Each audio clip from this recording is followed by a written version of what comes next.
guys, it's me, Miss Katy, your new English tutor. Thank you so much for subscribing to me and becoming one of my students. I'm so happy to help you on your English learning journey. So today, I'm just going to make this little video that I'm going to give out to all of my students to help you with learning English verb tenses. Now, English verb tenses, they're kind of crazy. We have a whole 13 of them. What? I know, right? I mean, I didn't even know that. I learned this when I was studying to become an English teacher because, funny enough, even if you know English, you still have to learn how to become an English teacher because English is such a nuanced language, right? Like versus Russian, where there are only 3 verb tenses, right? And I don't know how many there are in French, but probably less, I don't know. Anyway, so today I am going to help you out with this. I was gonna say simple chart, but it's not simple. I made this for myself when I was taking a class, and I had the idea to send it to one of my students. So I thought, why not make a video for all of my students to see, and potentially other people who just want to learn a little bit more about English. So we're going to start with the first tense, which is simple past. Okay, so this is broken up into blocks: past tense, present tense, and future tense. Now, when we're speaking, oftentimes we use past tense to talk about things that we're actually doing, like past tense doesn't have to mean like way in the past. It can mean like things that you did today. So for example, simple past is subject plus verb. Example, I made a cake this morning. Okay, so it's in the past, but it was recent, right? I made a cake this morning. So subject, I, plus verb, made. There we go. And there we have our sentence, right? Okay, so this one is called simple past. Now, past continuous is subject plus was or were, depending on the people depending on what we're talking about, plus verb ending in ing. So the ing verbs, remember those. They're still the same as all the other verbs. It's just we add ing and they have a different meaning. Similar but different. I was making a cake all morning long. I was making a cake all morning long. So same information that we got in the first sentence, but a little bit more detail. So as you can see, that gives us a little bit more detail. And past continuous means it is something that is continuing on. So I am going, I am swimming, I am walking. This is, or that is present continuous. We'll get to that in a minute. But past continuous is I was swimming, I was walking, I was baking. Things that were going on and did not have a starting and end point necessarily. All right, now past perfect is subject plus had plus the verb I had made a cake. I had made a cake. Now, again, it's in the past, but it just is a little bit more, let's say, emphatic. So, I had made a cake this morning versus I made a cake this morning, you know? And they both mean the same thing, but the other one has more emphasis.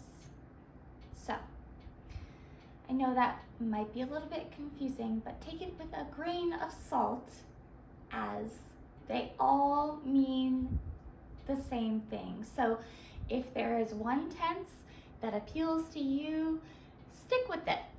You don't have to go learning all these fancy tenses. This is just for information only, okay? And like, as you become more and more fluent, you will become more and more familiar with these, and they will pop up naturally in your speech. However, you don't need to think about it like, oh, I have to use past continuous or past perfect, past simple in my speech. No, just remember the past tense, the different kinds of ways you can say just the things that you did in the past. Okay, moving on. So present. Simple present is subject plus verb. I make cakes. I make cakes. This is something that I do, and it's going on. It's probably going on for a while. So simple present, it's pretty simple if you agree with me. Okay, present continuous, similar to continuous past, is subject plus is or am or are plus the verb. I am making a cake. I am making a cake right now. I am making a cake right now.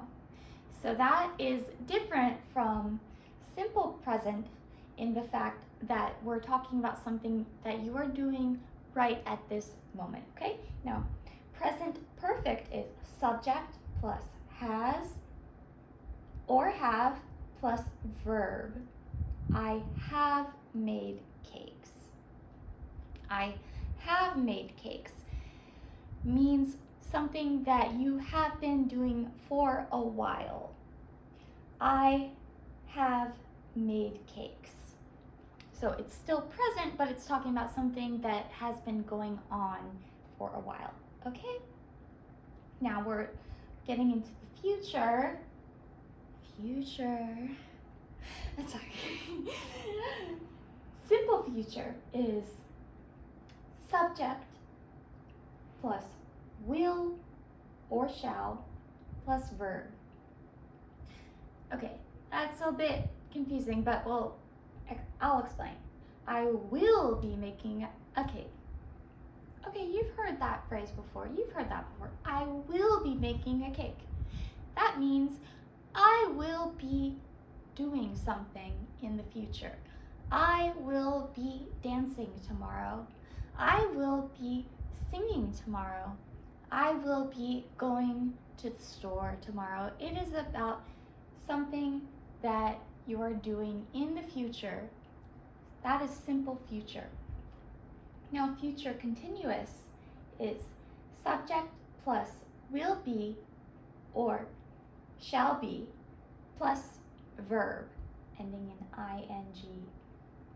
I will be making a cake. Now, I will be making a cake. That seems like it's kind of the same, actually. I'm not sure why. Will be or I shall be making a cake. The only difference is, oh, sorry, I got that wrong, right? Simple future is I will make a cake. I shall make a cake. Future continuous is I will be making a cake. So simple is just the one word. The future continuous is where we add the fancy word be. So sorry about that. As you know, English verbs are confusing, but that's why I'm here to help you out with them. Don't get too stressed out about it, because things eventually will flow naturally as you learn more and more English. Don't get too caught up with grammar. That's what I always tell my students. Don't get too caught up with grammar. Learn more vocabulary and how to speak, because people will understand you, even if you make grammatical mistakes. I mean, people who speak English natively make grammatical mistakes all the time, even on purpose sometimes, and are still understood. This is for information purposes only. And who knows, you may end up knowing more about English than your friend who is a native English speaker. I don't know. Anyway, so we have 2 more to go. Future perfect is subject plus will have plus verb. I will have made a cake by noon. Future perfect continuous is subject plus will have plus been plus verb ending in ing. I will have been making a cake for 6 hours. Again, these are just fancier ways to say I've been making a cake for 6 hours. I will have been making a cake for 6 hours. When you say that, it's future, but future continuous, meaning you're already doing it, but you're still going to be doing it, if that makes sense. I will have made a cake by noon. That means by noon, the cake will be done, but you're doing it right now. I will have been making a cake for 6 hours. That means right now we started and it's been 1 hour, but by the time we're finished, it's gonna be 6 hours. So, guys, I know that's a lot. Take a deep breath. These verbs are there to help you in your language journey. And this chart is there to help you in your language journey, but it's not there to scare you or to deter you from learning English. And if anything, if this drives you crazy, don't think about it. Focus on learning other things. But this is for the people who really want to learn grammatical structures and get them in their heads, because this for me, I don't like grammar. I really don't.